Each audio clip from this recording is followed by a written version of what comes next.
local solar experts, delivering clean, cost-effective energy solutions for a brighter tomorrow. See munstersolar.ie.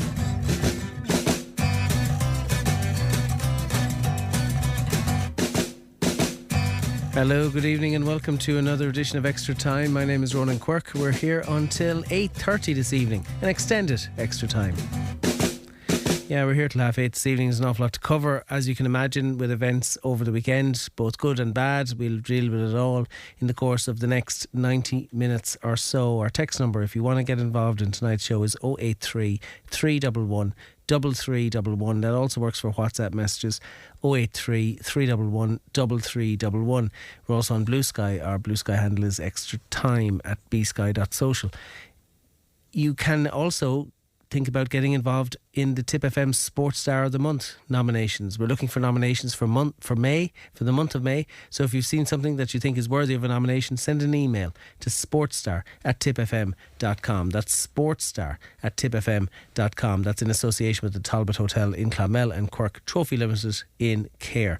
Don't forget our text number again, 083 311 3311. On WhatsApp, somebody says, Ronan, the Tipperary players are just not fit enough this season. I don't know what the reason is, but it's very hard to understand how, with such a large experienced backroom team in place, how we are way behind all the other Munster teams in the fitness stakes, says one texter who has from the Nina area, who has texted into us on 083 311 3311. Somebody else on text says, I've been going to matches for a long time and some of the Tip players are just not up to the standard required, says that texter.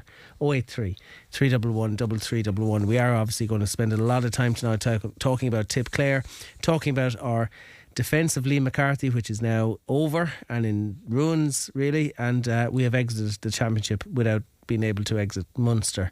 083 311 3311. Lots to talk about, but we are going to start with camogie, because Tipperary, if you were in early in Semple Stadium on Saturday night, you'll have seen Tipperary defeat Waterford in the Munster Senior Camogie final on a scoreline of Tipperary 114, Waterford 14 points. James Heffernan, the Tipperary manager, spoke to Stephen Gleeson at the full-time whistle. Stephen, we're delighted. Just happy with how the girls fought there in the second half, because they kind of backs were to the wall, against a really strong breeze, against a top-class team in Waterford. Very hard to play against. But I thought we fought, we kind of showed we really wanted it there today, so that's what you're most pleased about.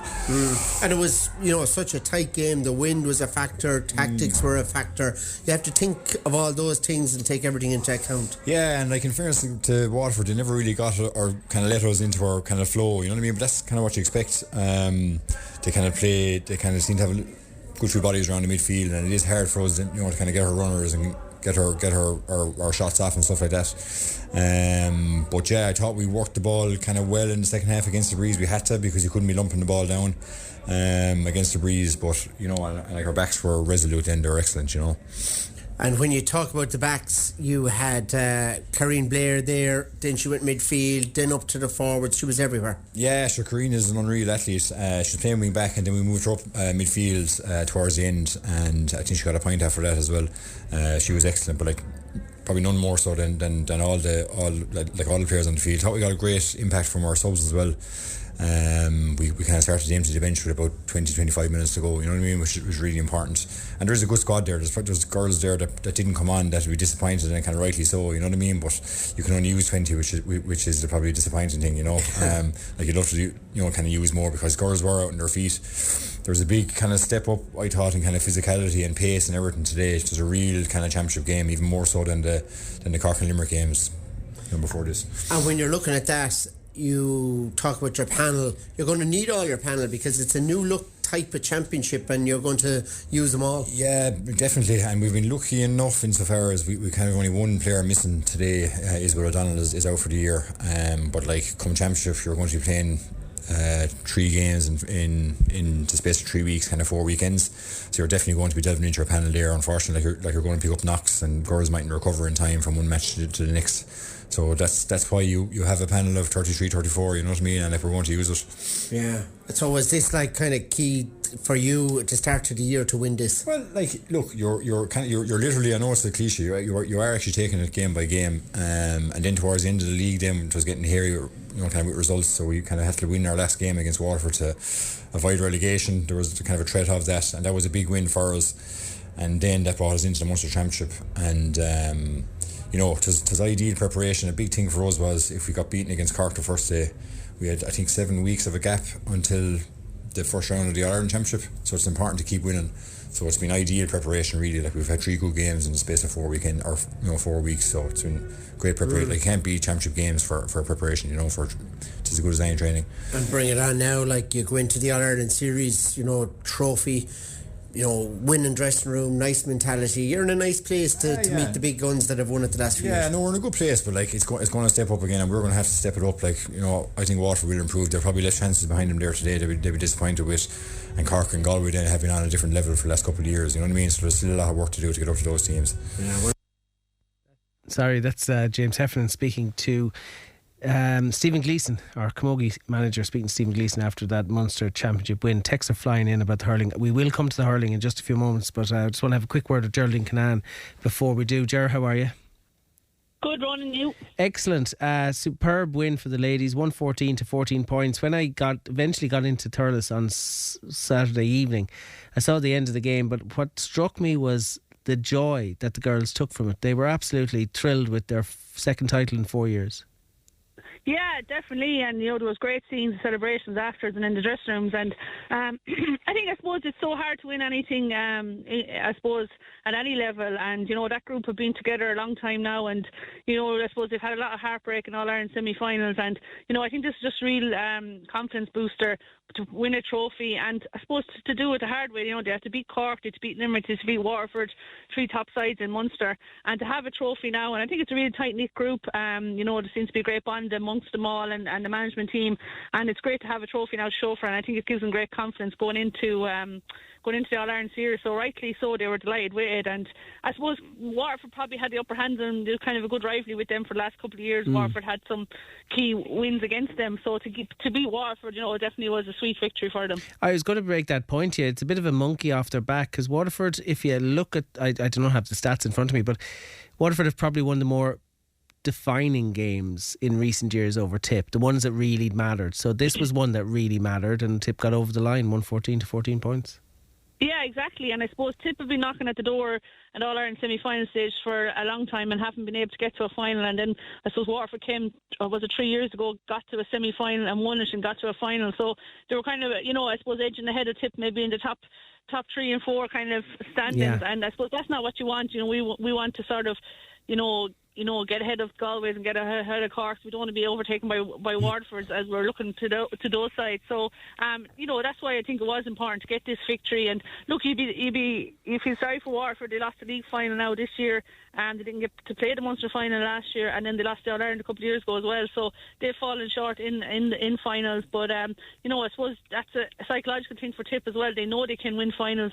You know, they've won 2 Munsters now in a league final in the last couple of years. So, you know, the big one now obviously would be to try and get to an All-Ireland semi-final and get over it, and you know, that would be real progress as the year goes on. Yeah, it's funny, I was listening to WLR FM yesterday when they were doing the Waterford Limerick hurling match, and at half time they did some analysis on the camogie, and they kind of made the point that our camogie team are kind of, you know, just can't get over the line. Like, then they cited a lot of what you just cited as well, but you know, the exact same applies to Tip. I mean, perhaps more so and for longer, that Tip have struggled to win the games that really are season defining games.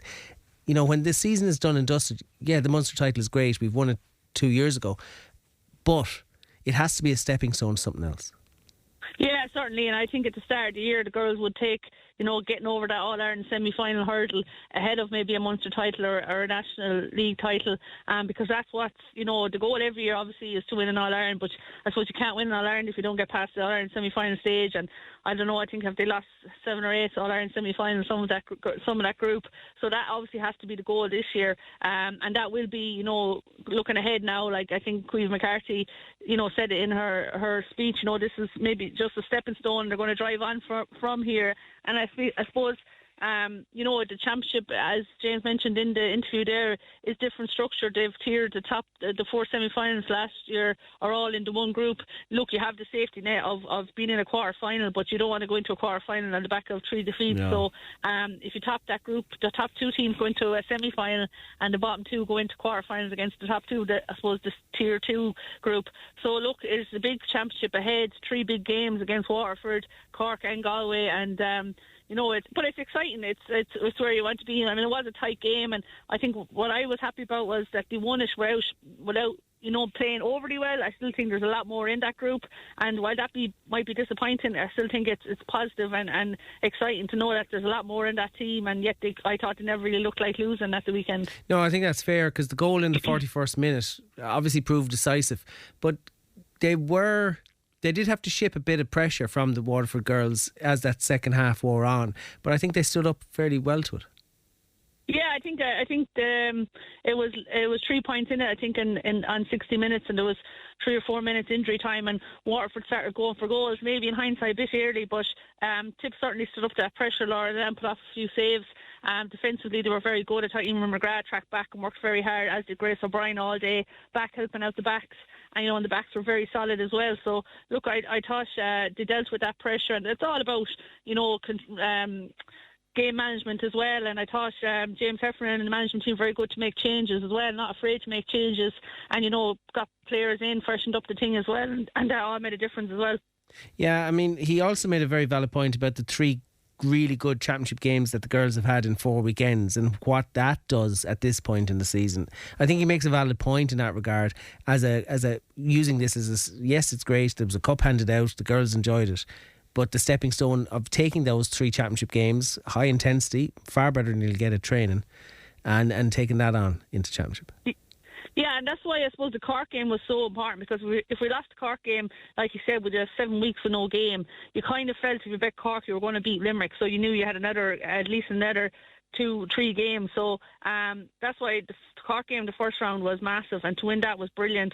Then turn around and beat Limerick. Like, you can't beat competitive games. They're training the whole time, week in, week out, but at least you have a target. You have the next game, and I think he's learned. He's lucky. He's learned a lot, I think, because you don't really know what you have until you go out and you mark the Lorraine Brays and the Beck Cartons and the Niamh Rockets. So he's got to really see some of his players there now. He's had 3 games, and I think he's very close to his championship team.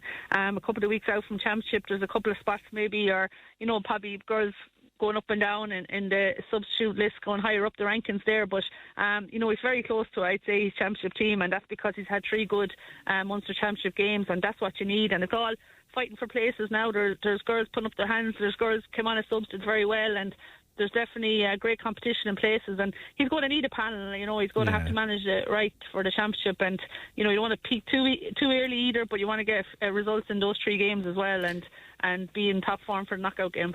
Interestingly as well, he cited the fact that the pace and the hits were harder than they would have experienced before. It's a Munster final, so you'd expect that. But I was also impressed with how he used his bench, particularly as with the hits and the pace being a tempo above what the girls might have been used to so far this year. You're always going to have tired bodies. Yeah, and it was great. We had likes of Casey Hennessy and Sarah Corkin, who have kind of been out injured for a bit of the year. They were coming back in, and they looked really eager and hungry for action. Cream Blair is such a player, as such, that can play anywhere really. A really flexible player. He was able to move her up into midfield and put Casey into the forward. So looked at different options that maybe others wouldn't have seen. Instead of doing straight swaps with players, he was jiggling around a bit. Clodagh McIntyre and Roisin Howard, probably had run themselves into the ground. He wasn't afraid to take them off. Even Liam McCarthy, the captain, and Cream got player of the match, and they were all substitute as well. Nobody is I suppose. But nobody's indispensable, Yeah, exactly. That's what I was trying to find. Yeah, and they had their job done. They had performed very well, but he has players on the bench that he's confident that they can come on, like Cian Kelly, fresh legs coming on, and that can do a job as well. And he wasn't afraid to bring them on. Yeah, indeed. Yeah, it's a great win. How many weeks before championship? So it's the 6th, 7th of June is the next game. We're actually playing Waterford again in Down in Waterford, so that could be a different story now, but no doubt they'll be prepared well for that. No doubt about it. It's great to see silverware come to Tip, Ger, any time, and kind of softened a bit of a blow that came later in the evening, but so be it. Look, We'll talk again in due course, unless there's anything else I missed. No, that's it. Thanks a million. Thanks, Gerard. Talk soon. Thanks indeed. That's Geraldine Cahill with news of that Tipperary senior camogie win in the Munster Championship with that 114 to 14 points win over Waterford. I will come to your texts in just a moment. Actually, let's just go to some of them because they're flying in. First touch and pace were missing on Saturday. Team did not look fully fit, says one texter. Very disappointed with Tip this year. Last year was just wonderful. Where did Paddy McCormick go after being on the panel last year? Where's Seanie Kelly? And lots of players, who weren't featured this year. In hindsight you might think, well, why wasn't he on? But I would imagine that Liam and Mikey and Declan and TJ etc. picked on merit and picked on what they were seeing in training. So those who were on the pitch were presumably there on merit. Tyrone were way off the pace, looked leggy, looked wrecked, looked unfit. We gave them loads of space, no marking whatsoever. Crazy short passing. It just isn't Tipperary hurling. I'm totally baffled by it, says that texter. 083 311 3311. We had a poor league, says somebody else. Didn't find any new players apart from Tobin, and the warning signs were there, especially after the Limerick League match. That's fair. God, when you think back to the Limerick League match is right. Somebody else says, can anyone else explain what the hell has gone wrong? 20 days ago in Walsh Park we played 35 minutes of the best sparkling hurling seen all year. We took an 11-point lead at half time and then switched off. Then on Saturday our team were beaten in every facet of the game. May not have been as bad as the 18-point thumping by Cork 2 years ago, but came very close to humiliation. We need to acknowledge that this Tipperary team is a good team, but not a great team, nor even exceptional. 083 311 3311. I'm going to play some audio with Liam Cahill, who spoke to the assembled media after that very, very disappointing 125 to 17 point victory by Clare over Tipperary, which ended our involvement, albeit with a game to go, in this year's All-Ireland Championship. Actually, there's huge disappointment in that dressing room, and really it's just so difficult to try and make sense of the whole thing. The only sense we can make of it is that Clare came fully ready to go to war, and fair play to them. Hats off to them on the day. They put their bodies on the line and they deserve the win, and we have to go away and have a really good look at ourselves individually and collectively to see what we can do to try and make some sense of it and fix things as best we can heading to Limerick in 7 days' time. The form of a lot of your forwards, Liam, hasn't really worked out this year. It's strange for so many of them to be out of form like that. Yeah, it is, and look, we've tried our best to address it. Training was really good the last 3 weeks. It's just incredible the way it just didn't transpire onto the big arena when you wanted to. After even up to half time, not hurling really well, 6 points down, you'd say, look, with the element of the wind maybe behind your back in the second half, we said, look, we're not in a bad place here, and suddenly you're caught for a goal right at the start of the second half, and it's all downhill after that. Fellas start to curl up, they're losing that little bit of bravery on the ball, and breaks go either left or right, and it's just chasing the game, and just a really difficult place to be as a player, and definitely as a manager and a coach, looking in at it. Last one for me, Liam. You never got a handle on young Stritch the whole way through the game. You're not expecting him to start, or how did that kind of work out? No, we did. In fairness, we did. We knew that Clare were going to come with a couple of different changes. I thought for the first 15 minutes we were, he wasn't causing us a whole lot of damage, but he seemed to find that pocket then between our half forward line and midfield, pop for 2 or 3 scores, and he's a really good young talent as well, a lot of pace, and he's brave and he runs hard, and he's prepared to come up off the shoulder, and everything you'd look for in a good player, and everything we have in our players too, but we didn't bring it today, so as I said, fair play to Clare, and they'll have a big say in this championship yet. And what did you say to the players just after their leave in the dressing room? It must be heartbroken stuff in there. It is. The players put in huge effort, lads. And we have prepared really well. I think all of our players will put their hand up and say that all our metrics, all our numbers are exactly where they need to be versus where they were this time last year. So, but it's about bringing it to the big arena on the day, and being prepared to put your body on the line. And today, physically Clare, really dominated. As a swarm tackle, Clare were there in numbers. You know, how many times did you see our guys trying to reach out to get a high hand pass up over a group of players all around them? They were hunting in packs and they smelled blood and they went after it, and you know, that's just the way it is. We just didn't get to the pitch that's required to get success at this level. Tough match now, going down to Limerick as well next time. So, you know, it's really difficult. What do? You go down to take on Limerick, one of the greatest teams over the last decade, and we just have to our best to try and get in behind the lads now as best we can for the next couple of days, and try and go to Limerick and really, you know, try and redeem our name and our identity of some sort, because today, like, it's really really disappointing. If all the metrics are there, is it a mental thing? Yeah, well, look, you know, as one of the guys asked earlier there, when you have, you know, you can live with 1 or 2, 3 players maybe going bad at a particular time or struggling, and you'll do your best to manoeuvre and fix it on the line. But when you know, look, I don't want to make it any worse than it already is, but with the exception of maybe Robert Doyle and Brian O'Mara today, you know, where else would you go to say that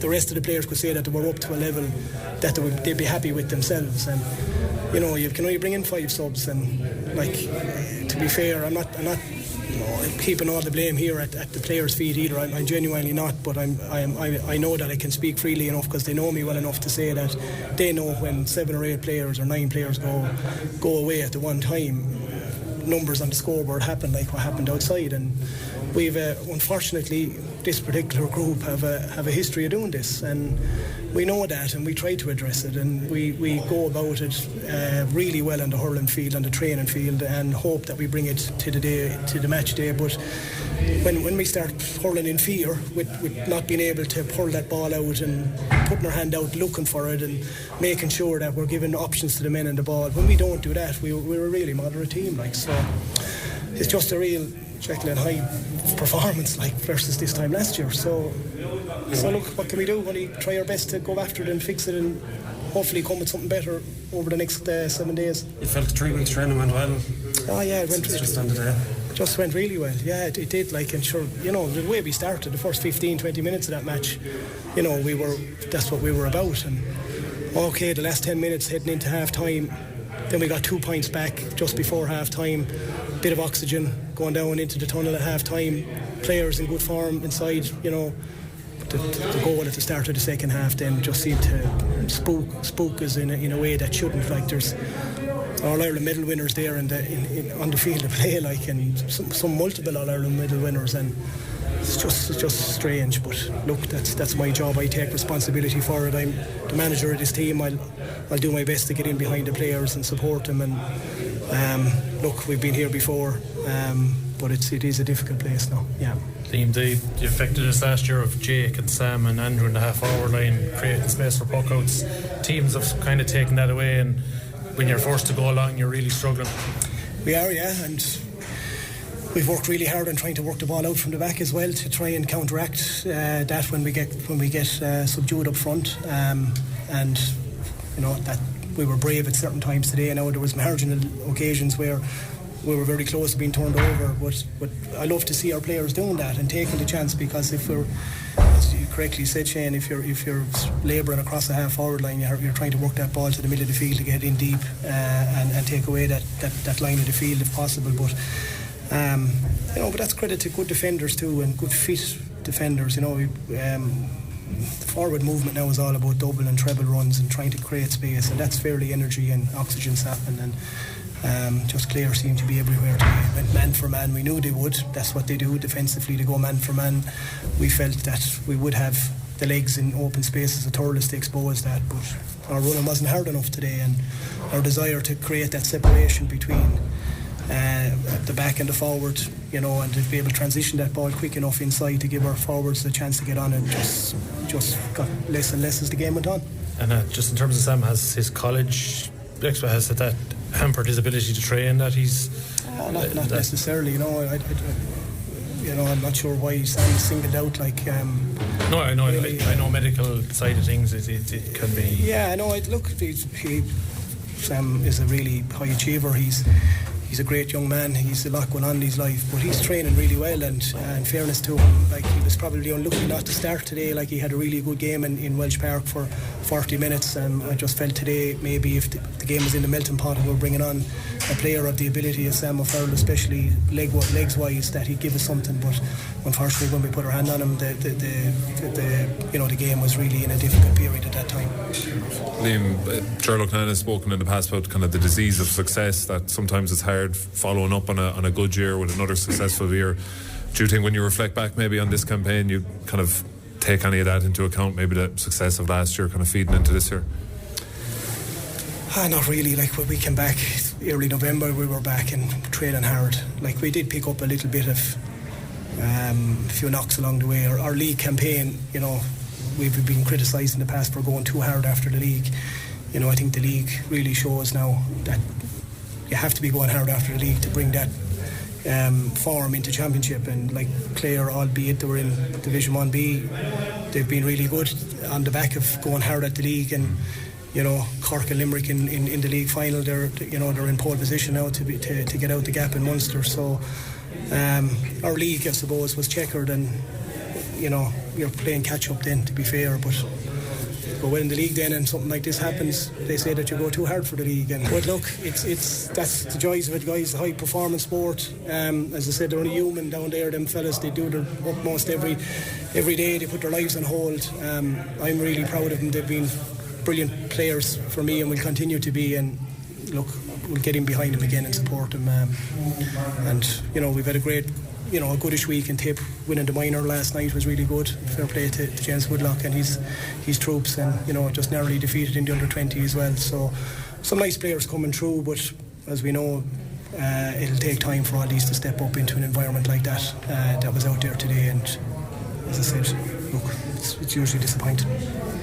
Do you look at new fellas? Last question. Do you look at new fellas for next week, or do you back kind of a similar team? Or yeah, no, it's a great question. I think we'll have to look at giving experience to younger guys. There's, I'd be very wary about this talk of this conveyor belt of underage success in Tipperary, and I'm not trying to diminish the work that's been done at underage. It's absolutely exceptional, and there is some really good young players coming through. But the jury will be out until they're able to perform consistently at the top level here. We've seen what has happened last year with one or two really good under-20s coming. They're finding it really hard to back it up this year. So it's a totally different environment when you come out of an underage structure into an inter-county senior set-up. With the ferocity Clare today brought in particular, I thought they were really good, and we wish Clare the best of luck in the remainder of the championship. That's Liam Cahill speaking to the assembled media after our 11-point defeat at the hands of Clare on Saturday night. Clare 125, Tipperary 17 points. JJ Kennedy, good evening.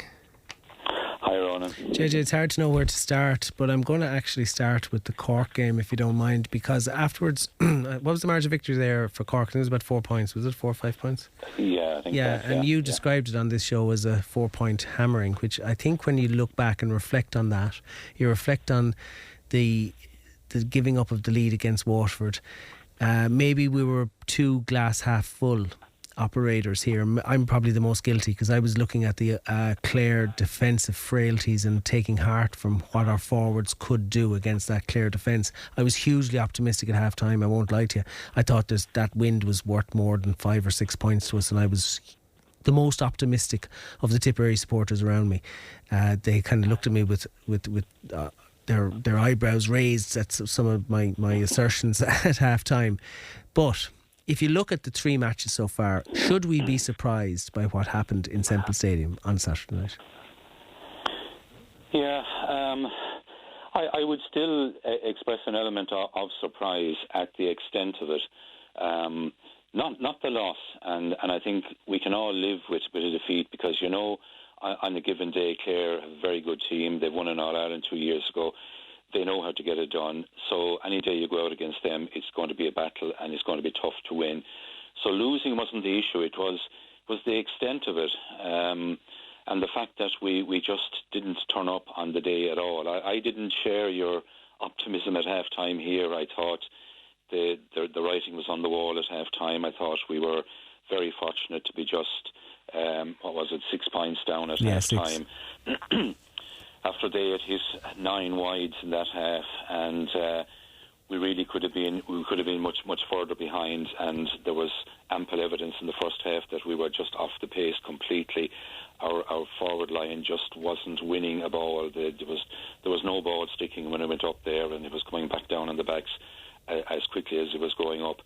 I thought we were in trouble at that stage, and of course the goal then immediately after half time really compounded it all, and it was downhill, and then you have Willie Connor sent off, and that was it was night, really a tale of misery from then on. And you're talking about we've been lucky to only lose narrowly to Cork in the opening round. We were lucky that this was only an 11-point defeat. It could easily have been an 18-point defeat again, because we really weren't at the races, and that's one of the inexplicable things about this. And incidentally, I don't go with this sort of fitness argument at all. I mean, these guys are looked after by professionals who know what training is about, looking after the physical side and the strength and conditioning and all of that sort of stuff.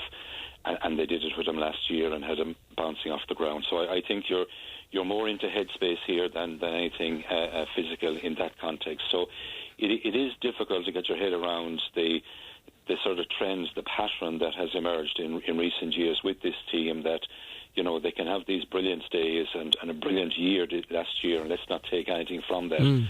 But when they go backwards, they really fall heavily, and we don't need to repeat all the occasions that has happened in the last 3 or 4 years. And it's difficult to fathom it, and I suspect that Liam, there's an element of puzzlement with Liam as well as to why this is happening, but it seems to be more in the headspace rather than anything else.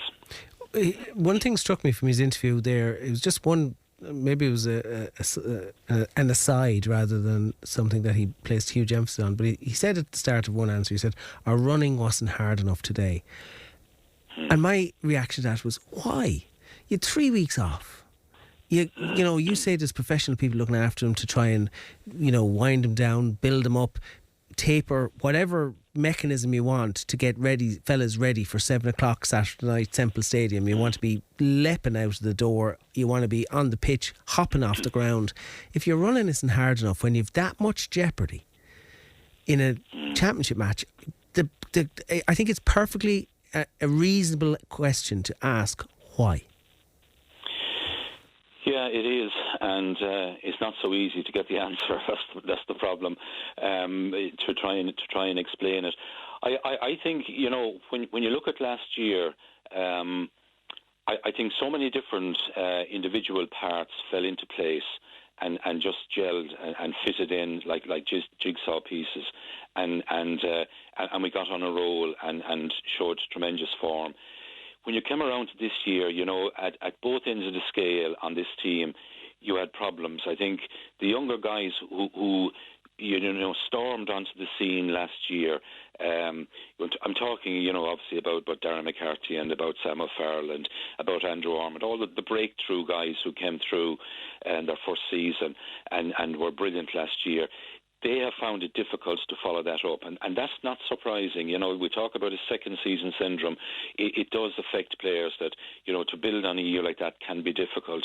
Then at the other end, at the more senior end of the team, if you like, the John McGrath element, Jason Ford, Ronan Maher and so on, Mikey Breen, the more experienced element, they sort of reinvented themselves in a way last year that they just got this new lease of life, and again they have found it difficult to replicate that same level of form this year. And when you put the two together, you suddenly have a team that's just not at the pitch that they were at last year, and when that happens, even small percentage dips at this level can have huge consequences, and you're suddenly your pace is off your opponent, and you're suffering. And then I think Liam used a very interesting phrase when he talked about hurling with fear rather than with confidence, and players tend to go into themselves when that happens, and suddenly you find there were incidents on Saturday in that match, where a Tip player is in possession and there are 5, 6 or more Clare players surrounding him, and there's no sign of another Tipperary player, and you're looking, where are they? Where are they gone? And that's what happens, I think, when your form dips, and you're just not getting to the play. You're not getting to the breaks. Getting on the breaks doesn't happen by accident. There is an element maybe of a ball can break this way or that way, but generally the breaks are won by the team that's on its toes and that's getting there. We just, for whatever reason, we just weren't there. The only exception, I think Lee mentioned it as well, and this is my feeling on the night. If you look at somebody like Robert Doyle, who again was a breakthrough player last year, he was one of the few that was absolutely bouncing on Saturday evening. He was all over Tony Kelly, yeah. Absolutely, and he was where you wanted everybody else to be, but for some reason the rest weren't there. And you could actually, on one hand, you could pick out the number of players that could be anyway happy with their performance. Brian O'Meara was mentioned as one. I think Ronan did reasonably well. And he did, yeah.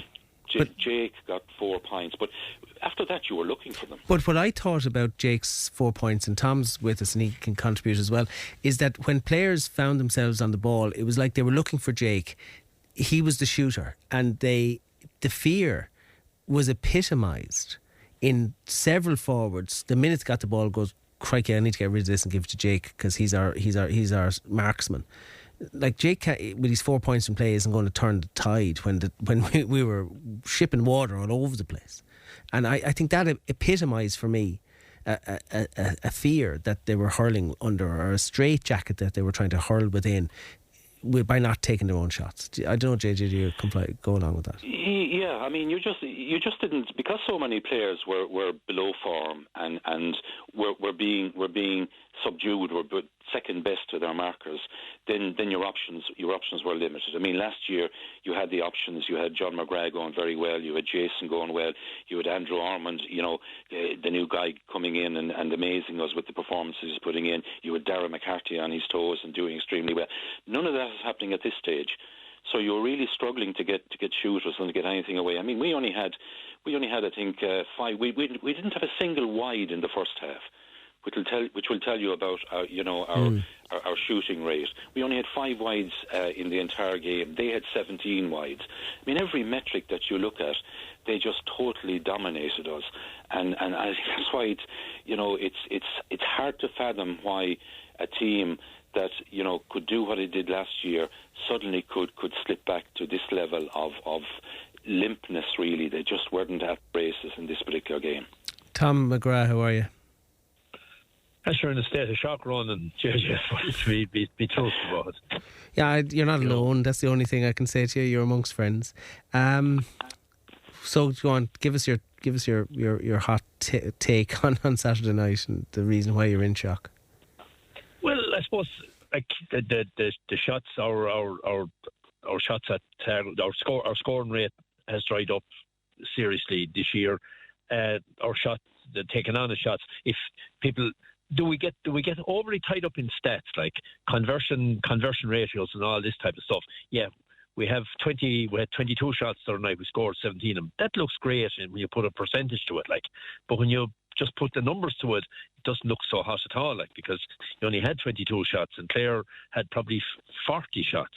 And the Clare work rate from the word go, I thought we won't get too much into the first half really, because I thought we were in a good spot at half time.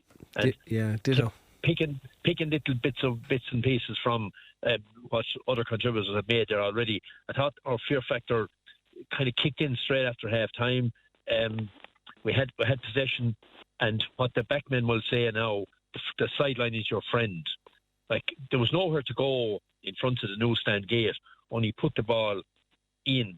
That forward was the only way to go at that stage. It was the first few seconds of the half. Bit of indecision, pop pass or a throw or whatever it is. If we got better at throwing, we might be able to get out of those tight corners. But we ended up losing the ball 10 seconds later, 5 seconds later, the ball's in the net, and then we were in big. That was the big hole then. And there wasn't. Well, I still thought there was possibly a way back, but we needed goals, and we never we did had one chance for goal. That's why all right. Eva Quilligan made a good block, probably fortuitous block. John got a great hit on it, fortuitously probably as well. But like these were the things. But the small bits that were we had a lot of things fell together last year, small little bits and pieces. But all them little bits and pieces went the other way this year. Like the margins just and when there's 1 or 2% of a swing from the centre to the right is a positive. Yeah, you win in All Ireland. When it goes the other way, 2 or 3 percentage points, well, you don't win in All Ireland. You don't get out of the Munster. Yeah. But at the same time, that doesn't account for our lack of intensity, work rate and all that. Now there was various things I think in the background that haven't been touched on at all here, like tonight, and I mean I kind of don't want to get into too much of it either, but I mean the fixture scheduling, it's the same for Clare as it was for Tipperary, you'll say, but at the same time fixture scheduling, how would you end up with a Munster under 20 final on a Wednesday night, and to lose it then, like in the circumstance you lost it, had to be a bit disparaging to the players involved. But then what's the antidote for that is have another game to go to 2 days later, get rid of your disappointment and work it out with your system. But it seemed to have worked against us to a fair degree. I wouldn't use it as an excuse, but it's still a factor that's there, and all the little things, they all add together. But no, I think when you people listen to the conversation we're having now tonight, it should make us appreciate what we got last year out of a group that more or less we were having the same conversation about 2 years ago. Yeah. And then the whole thing gets turned around, and sport is very fickle and human nature is very fickle and all that. But look, we won't be kind of kicking people either. No, I don't think so. But no. I think you've made a very valid point, Tom, and that's we're having a conversation akin to what we had in 2024. Willie Maher was on this show in 2024, and I think he was widely quoted from that when he said, "I've never felt so bad or so down leaving Semple Stadium." And I think that was a Cork game that he was quoted as saying that. And the word I used that time was capitulation. Right? Yeah. No, we're a good bit away from that. Okay, all right. Fair, and you must be, because there's a big game. There's a big game next Sunday. We'll come to that in a minute. We will. Yeah. I promise we'll come to that in a minute. But JJ, I want to give you, you like a good stat. In turnovers, Clare scored 115 off Tipperary turnovers. Tipperary scored 6 points off Clare turnovers. You have no hope in hell of winning the match with that stat. No, I'm actually looking at exactly those stats here as you mentioned them, and those are extraordinary statistics. 115, that's a total of 18 points, say, they got from turnovers. I mean, let's be clear, a turnover means it's lost possession. You have the ball, you have possession, you're hoping to do something with it, and you actually lose it. And that's extraordinary. We only got 6 points, which means, 1/3 of the outcome we got compared to what Clare did. But that kind of happens when you're playing second fiddle, when they're on top of you in all areas and they're dominating you in the tackle and they're dominating you in terms of work rate and all of that sort of stuff.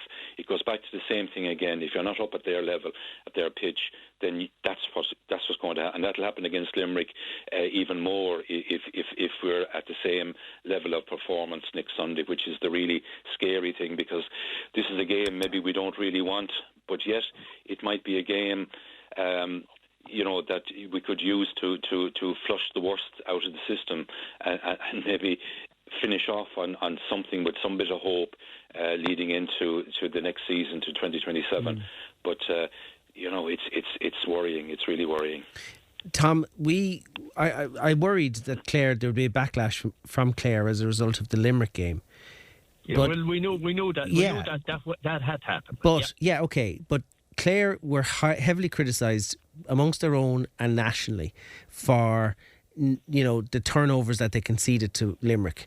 They were savaged after that Limerick defeat, I think, and but in the first half alone, I think Clare turned over Tipperary ball 27 times, and it was almost as if we were clearly underprepared for what was coming out of that Clare dressing room last week. And I don't know why we weren't underprepared physically. because the metrics that we're told are all there. So is it a sports psychologist that you probably need to discuss this with further, or what is it? But it is very disappointing that we were eaten alive on turnovers, particularly in the first half. Yeah, but we got to half time in a good. The two most important scores the first half were points 7 and 8 coming to half time, 14 points to 8. That was fine, I thought. And like you take the doors off the dressing rooms then coming out, like, and you're geared for war. Then the opposition are in your patch. They're giving you a bit of a drubbing. You have the elements, a 6 or 7 point wind to contend with into the scoring goal in Semple Stadium in your own home patch. Your All-Ireland title on the line. Let's give it socks from the start. But no, we got instead of driving forward on the very first ball they referred to already, we kind of just give it over. And JJ stat there 115 to 6 points. That equals 18.6. That's a 12-point margin. Clare won by 11. Yeah, we needn't go. You needn't go into any more stats if we don't want to. You know, you can use that. That'll do us for the rest of the night before we even come to puckouts. Yeah, okay. Yeah, exactly. And that was all over the place. But that's a different sort of thing too. Like, you have to allow that there's serious video analysis has been done on our play by the opposition. They work on it, and sort of, you know, it's hard to hit a moving target from 90 yards when if it's only yourself. But if JJ is on my back, well, then he's going to contribute to how successful that connect between you and me is going to be like. That's true. No, so you have to give the opposition a certain amount of credit. But I think though we got to half time, let our thing be whatever it was, but we got the chance at half time to get our steady it, to reset if you like, and go then and give this thing socks from the start and play with, like, the whole season was on the line Saturday night. So the case of, you know, 35 minutes to save your season at half time. Yeah, absolutely. And that's the thing that disappoints me, is that we didn't show that, like, and the jitter thing that was there we didn't get rid of that in the dressing room. We had it there in spades after 10 seconds. Cian Treacy's also with us. Good evening to you, Cian. How's it going, Ronan? So. Do you want to give us your thoughts and your analysis on Saturday night? Yeah, it was really disappointing, Ronan. There's no point saying any different. Really flat. Never got to the pitch of it. Clare, they kind of bullied us on the field. They had huge energy. That stands for itself. The 27 first half turnovers is a huge amount by any metric, and they bossed the game almost from start to finish. I would agree with Tom and yourself that at 6 points down, with a breeze that was really picking up, it seemed like we were in a reasonable spot at half time, and then Ryan Taylor gets the ball from the turnover after the throw and hits it in, Doug, and knocks it down. And when Galvin batted it past Reece Shelley, it just felt in the stadium that that was game over. And I think, as JJ said, it was nearly just a procession after that for Clare. I think no one will be more disappointed with the results than Liam, his management team and players. And it is very, very hard. A few days for them in preparation for the Limerick game. But I just think back to this time last year, or a couple of weeks before, if you told us we were going to win the All-Ireland, I don't think there's too many in Tipperary would have maybe believed that, or across the country. And I think last year I'm not saying we overachieved, that's a little bit harsh, but certainly in respect of where the expectations were. The expectations last year were for a huge improvement on 2024, to qualify out of Munster and play in the All-Ireland series. And we were phenomenal in the All-Ireland series. We hit the ground running, and the second half of the All-Ireland will go down as one of the great, great wins. And it really tempered, our expectations were really risen then with the amount of young players we had. And JJ talked about it already. There was second season syndrome for a lot of those young players that didn't hit the heights, which is totally natural. You look across the country at young players, the likes of Tony Kelly and Shane O'Donnell took a number of years after 2013 to really come into the fold for Clare again and be top players.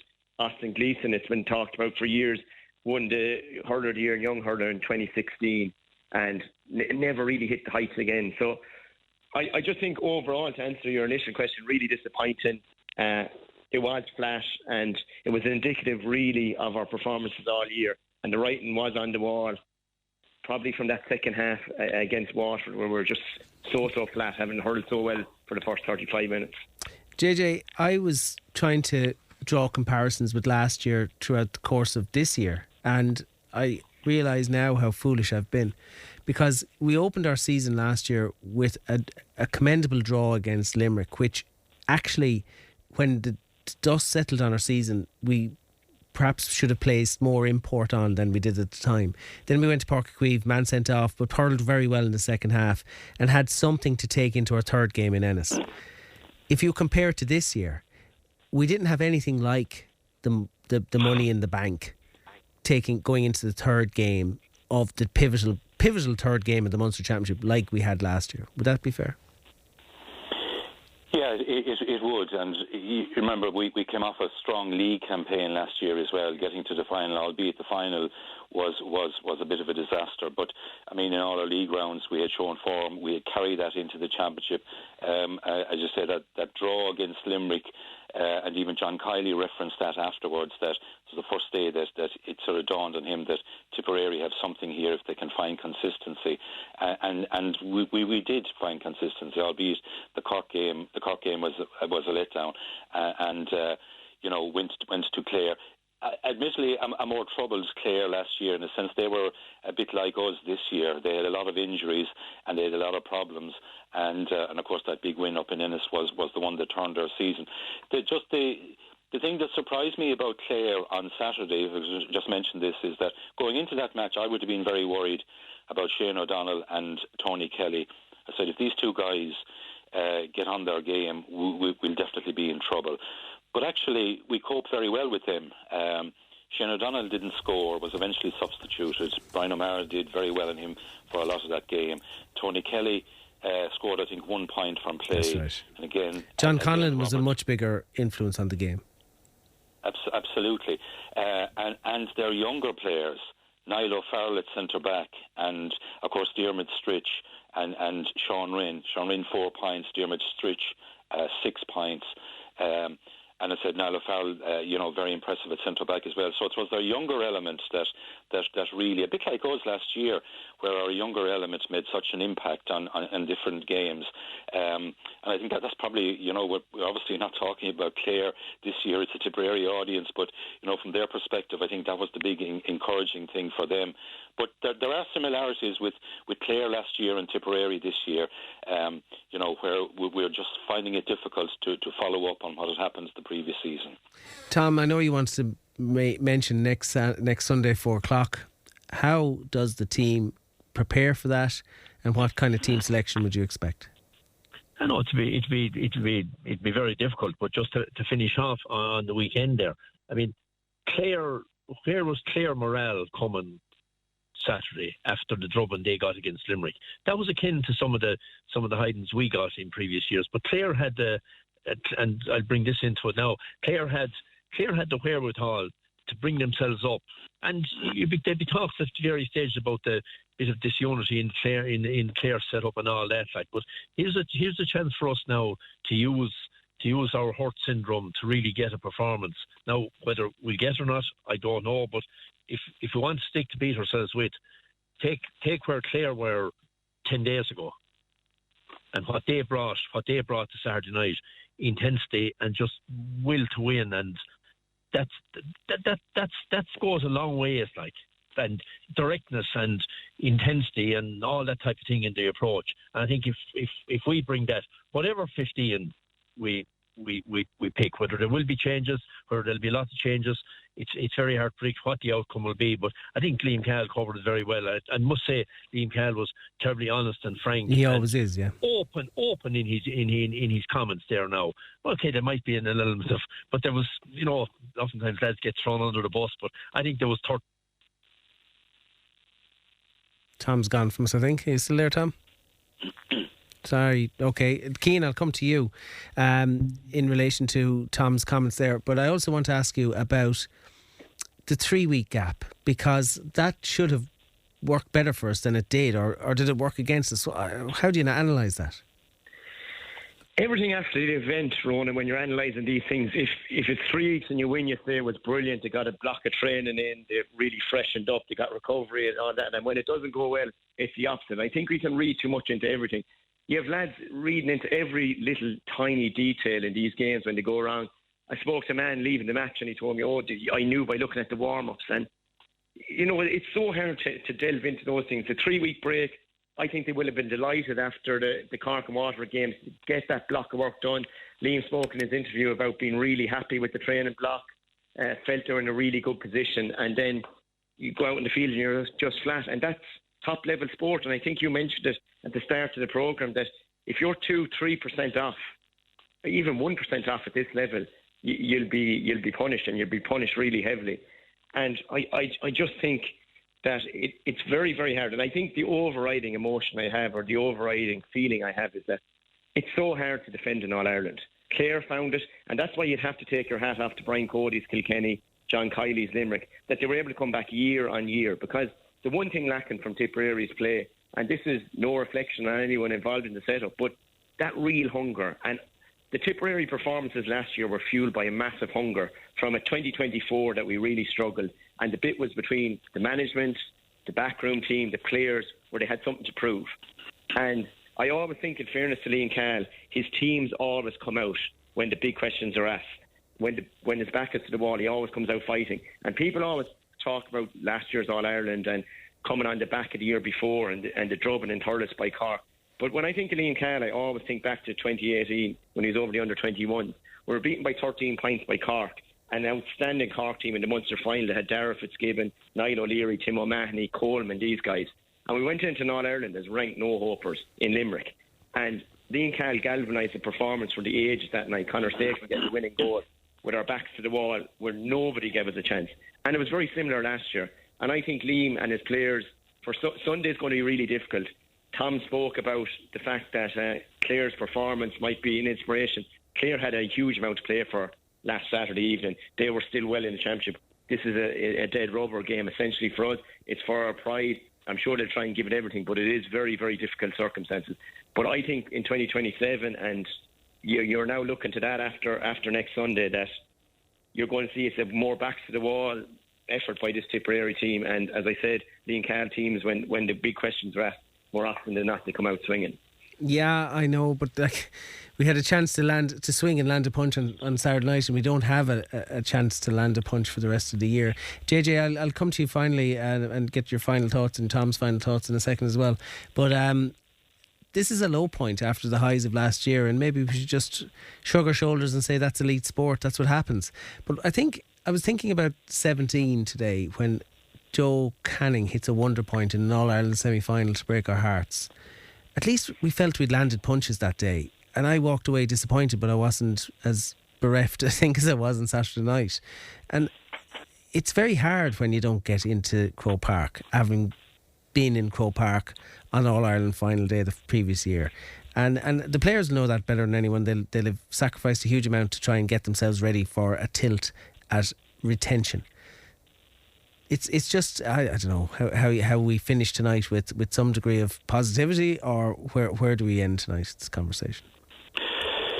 Yeah, well, it is all the things you say. It is a real downer. It's depressing, and but it is a pattern. It is part of the makeup of Tipperary in recent years, and we are prone to this. And we just got to accept it and try and take some lessons from it and work out some way of trying lessening the impact. It's going to be interesting. I mean, I hope things don't really go pear-shaped in the match against Limerick on Sunday, because that would be the worst possible way to finish off. Hopefully they can put in a good performance. There's going to be changes, I think. Obviously, I hope Liam stays on. I assume he will. He has another year in his term to go. It'll be interesting to see if there are any retirements from the panel. I suppose we'll be looking particularly at maybe the more senior players to see if some of them will step away or will they stay there. We will definitely see, I think, an influx of some of the under 20 players onto the panel. You know, Interestingly, Jamie Ormond was there already. Yes. for last Saturday. So that's the direction he will go. And I'd certainly be hopeful that, given Liam's, as Cian said, Liam's record for turning bad situations around, I would be certainly hopeful looking ahead to 2027 that he can do just that. Tom, I'll leave the last word with you. Yeah, I suppose it's been a tough all week. A great double last year, and the two titles to wiped from under our noses in 96 hours. Like that's been tough. But that's been tough on the players, on management, and all the people that work so hard and give so much of their time, for all for the cause, if you like.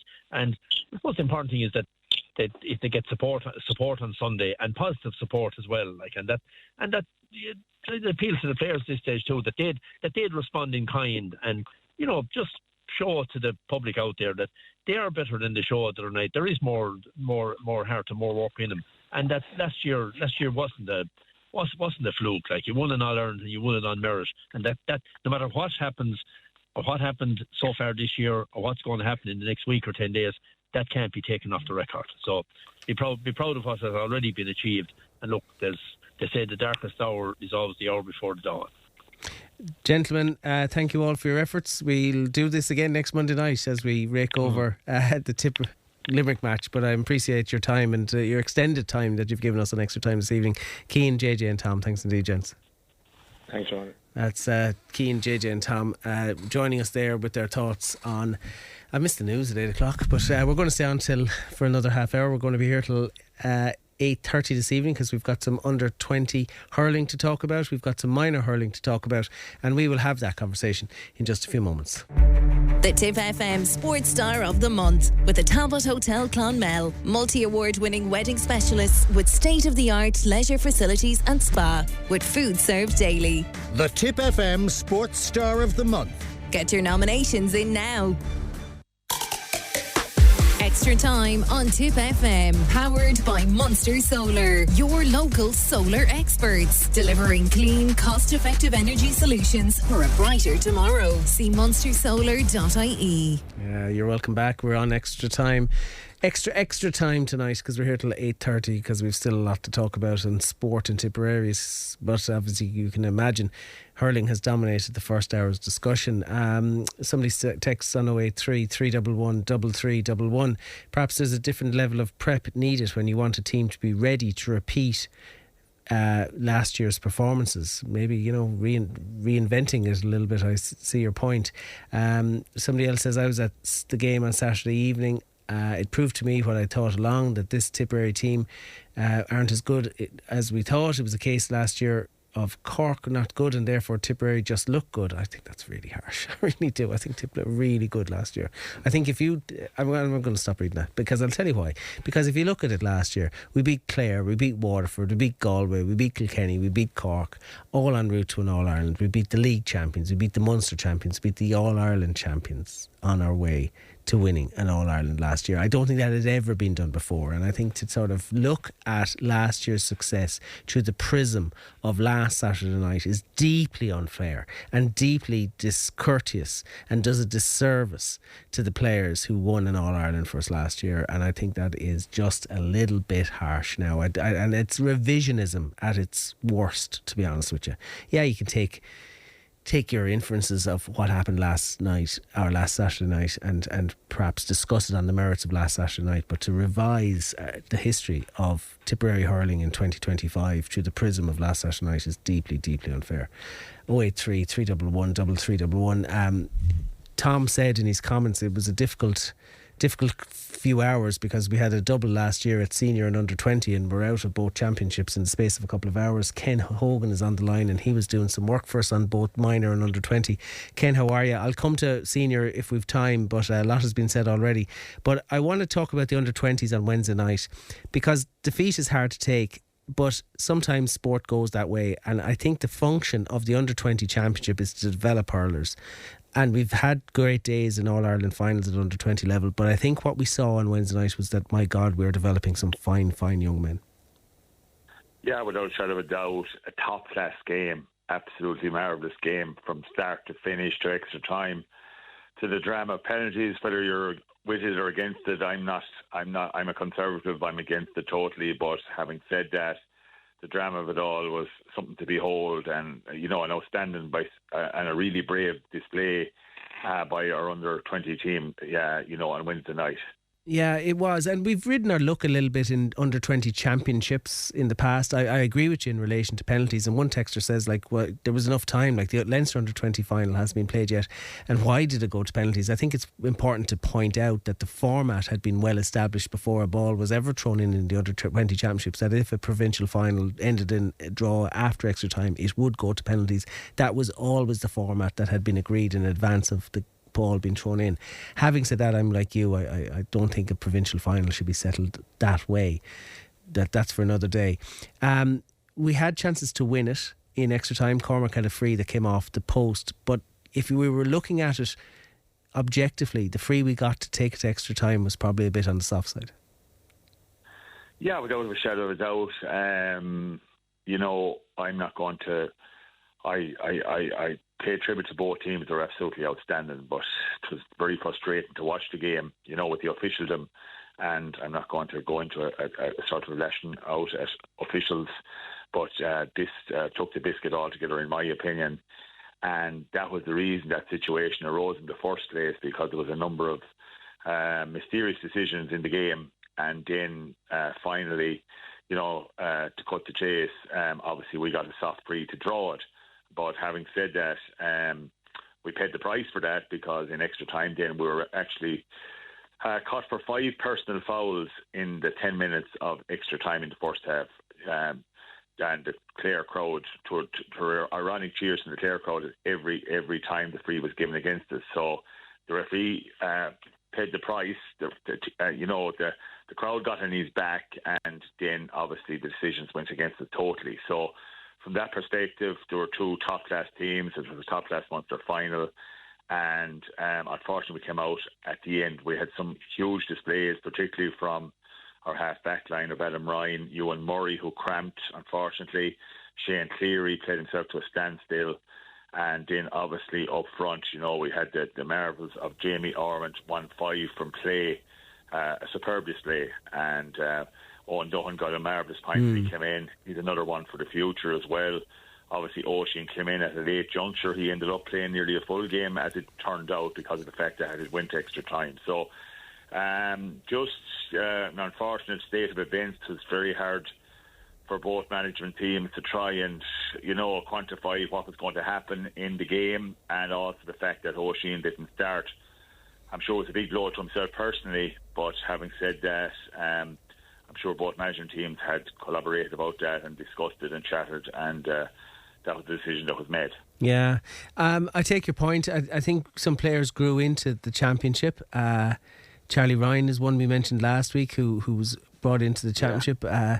O'Reilly from Holy Cross, who actually played a lot of senior matches this year in the league, is somebody who has shown he's quite comfortable at senior level and comfortable enough then obviously at under 20 level as well. So it brings me back to my original point about finding young fellas and a path onto the senior panel, because it does seem like Liam is very keen to reward good performances under 20 with senior call-ups.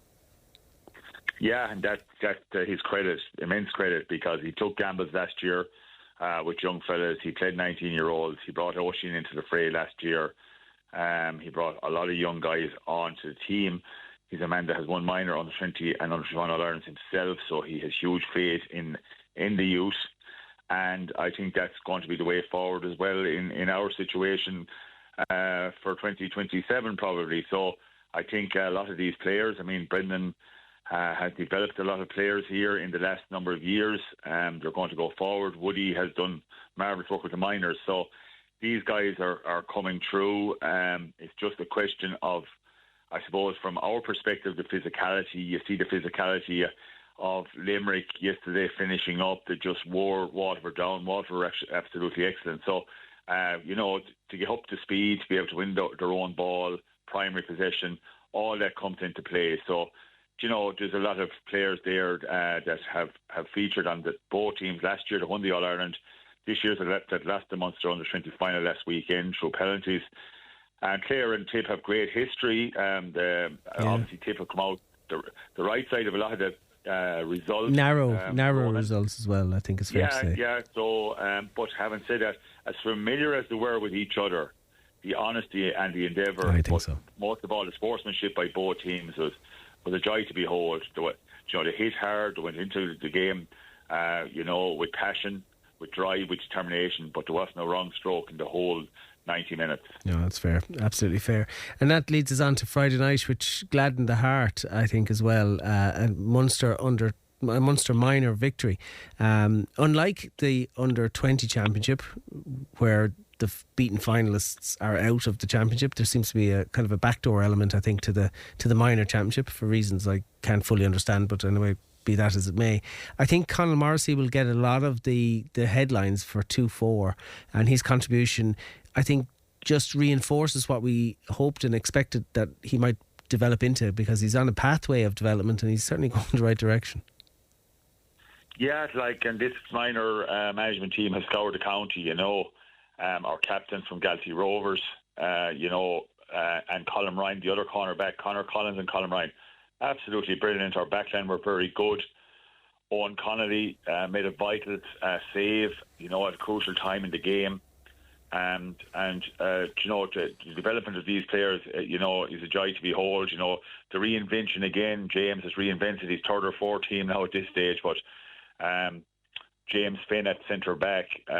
Hopefully his parents won't mind if he's going to be called the next Jimmy Finn, the way he played the other night. Yeah. But from our perspective, I suppose, a very accomplished performance. As you mentioned, there is a second chance for Limerick. I think they will figure in the latter stages. They brought on 4 or 5 subs, Rowan, and they were really slick. One of them was actually Shane O'Brien's brother, and they were really slick and good. So this Limerick team are not going to go away yet, but Tipperary in an All-Ireland semi-final, it gives the lads a bit of breathing space. I'm sure they're going to look at their panel, look to strengthen their panel again, look to strengthen their team again. But overall, some great individual performances, as you've already alluded to. But the backline held firm when need be, and the goals, of course, wins matches. And albeit we got one fortunate goal at the start that lobbed into the net, but other than that, I think Tip finished very well and finished very strong. I like the way the team is set up as well, Ken. I think that, they all know exactly what they're doing. I think they all buy into what Woody wants them to do. I think they fully understand what Woody wants them to do. And that's a very coherent set of circumstances going forward. Yeah, without a shadow of a doubt. But, obviously, Cormac McGrath involved in the coaching there, Brendan Ferris, Danny Ferncombe, Ray Doyle, selector there with James for the last 4 or 5 years. They have huge pride in those young fellas. They set out their stall very early. They work hard with them. The key component, though, is that they don't spancel their players. They don't give, the likes of young Morrison, the likes of Chris Dunn. They don't KJ Dunn. They don't stop them from expressing themselves. The 2 wing forwards work so hard as well. Conor Kennedy, unsung heroes, Aina Tucker. But above all, I suppose, to win the John Doyle Cup was a marvellous achievement as well for young Zach O'Keefe to be a great grandson of the great John Doyles. I think there's a lot of pride in there. James instills a lot of pride and a lot of Tipperariness in them, and it's great to see that forthcoming. And to win a Munster Championship is no mean feat. You saw, to win any provincial championship, you saw it yesterday with Westmeath and the previous weekend with Roscommon. It's a huge honour, but it's also a stepping stone to maybe something more. Yeah, that's what we hope indeed, and the minor championship will carry on. We'll keep a close eye on it, probably a closer eye because we've not much else to distract us, unfortunately. Ken, there's one other thing I'd like to get your view on, and it was got a lot of oxygen leading up to this weekend coming. There were 5 significant hurling matches on this weekend, and none of them were on conventional television. They were all behind a paywall. Are you worried about the optics of that? The fact that RT asked for the Tip Clare match and GA Plus said no, we want to keep that as a subscription service. Yeah, I'd be hugely worried. Very disappointed, really. people keep thinking, you see, you know, on the ordinary person in the street, no more than you or myself, would feel that RTE were at fault. But in actual fact, we have to look. The best games should be on terrestrial television. It's as simple as that. Like Clare and Tip was the standout game, obviously, of the weekend.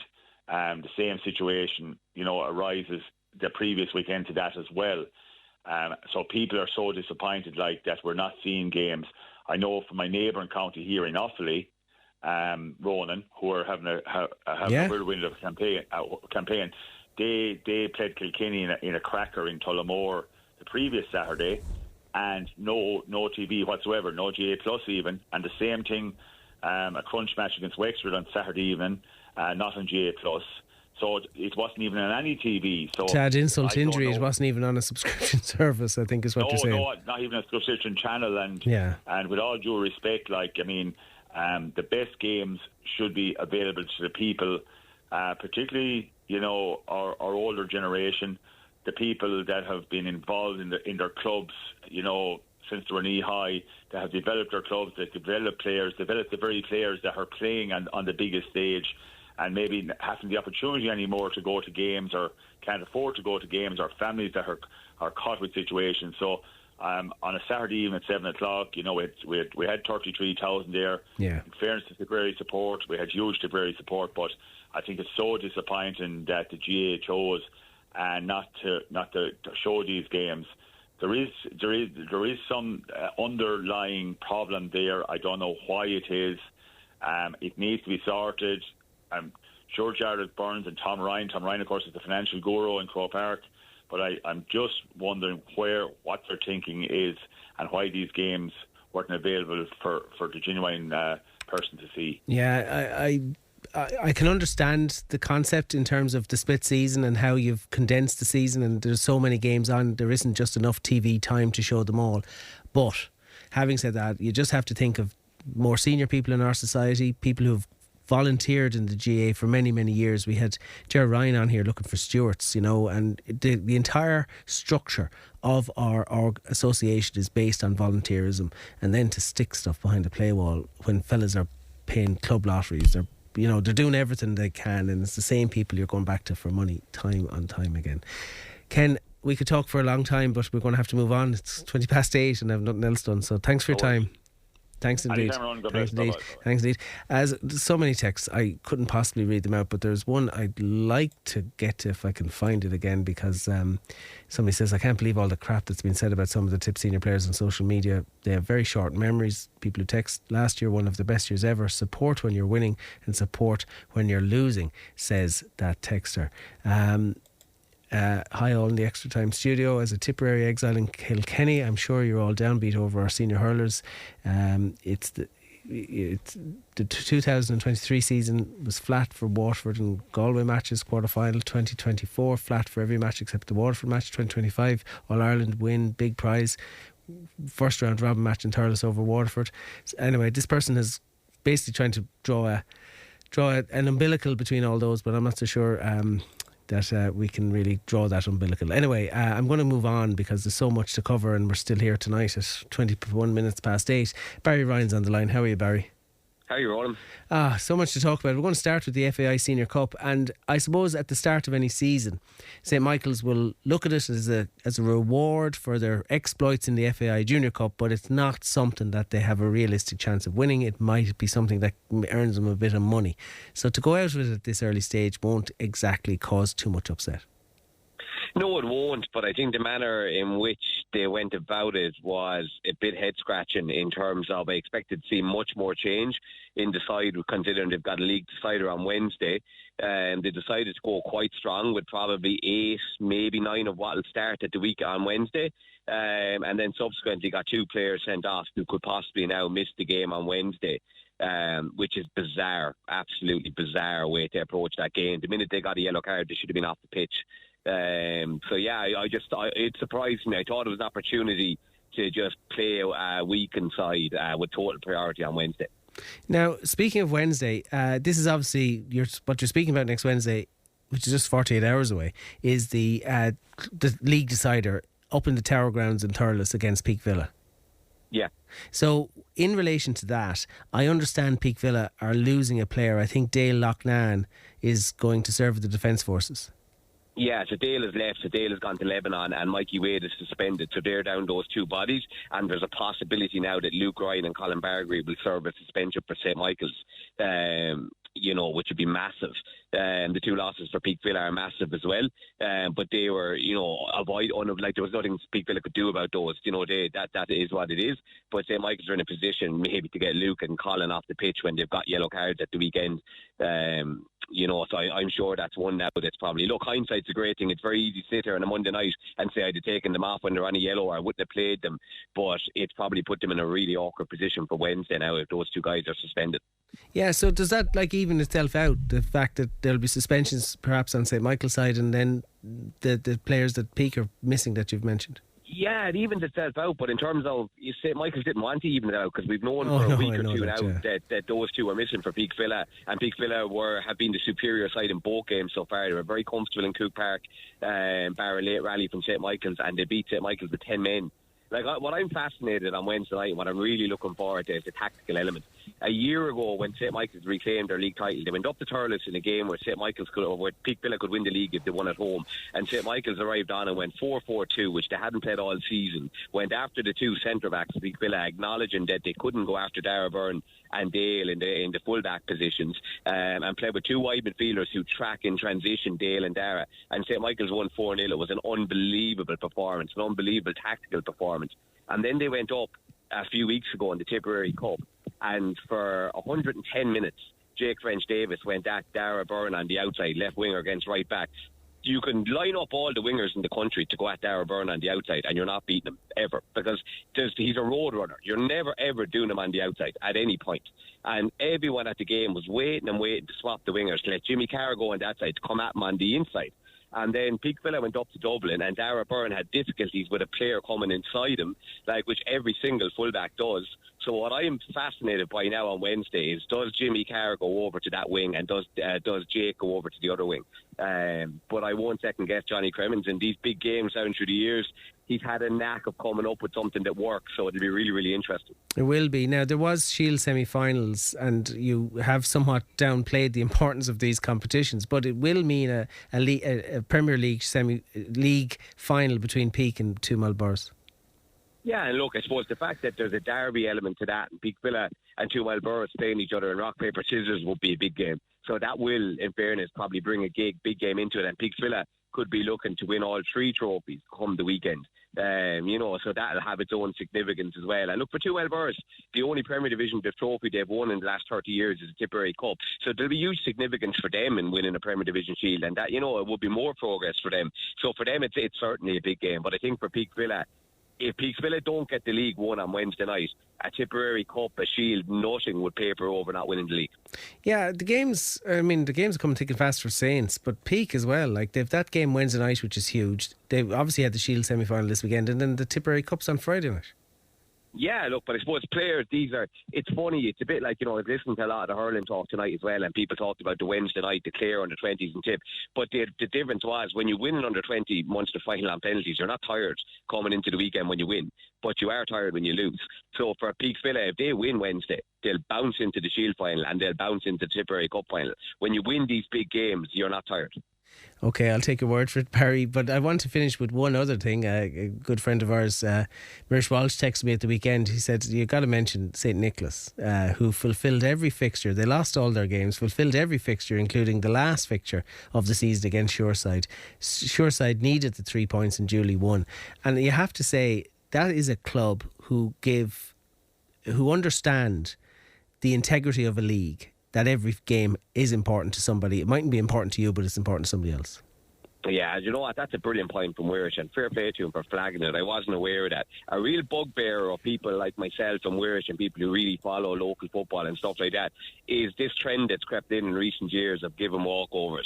I always felt the sanctions are not there that should be there to prevent it, because like you said, other clubs want to play those games. There's an awful lot at stake and riding on these games, and it's something that shouldn't be tolerated or accepted. So fair play to St. Nicholas. They've always been a really, really professional club and how they've gone about things. It's always a good place to go and play football, and a lot of good people involved in it, and that's probably why that integrity is there to go and show up every single week, and that's what it should be about. Yeah, absolutely should. Lots to talk about, Barry. Thanks for holding on to us, on for us until 8:30 this evening. We'll talk next week. Thanks a million, Ronan. Not at all. That is Barry Ryan, and that, ladies and gentlemen, is all we've got time for tonight. I want to thank everyone who texted in their hundreds into us tonight. I'm sorry if I didn't get to your particular text. Some I chose not to read out, and some I just didn't get to for time purposes. But you know, it's been a difficult enough 48 hours for the team and for Liam, and we should not forget the absolute wonder we got when we were in Croke Park last July, and I've no doubt, based on what we've seen at underage level over the last number of years, not just this year but the last number of years, that the sun will come up again and it will be blue and gold. Ian O'Connor produced this extended extra time for you this evening. It's been good talking to you all, and we'll be back with you next Monday night. It is next Monday night. Until then, good night and good luck. Extra time on Tip FM, powered by Munster Solar, your local solar experts, delivering clean, cost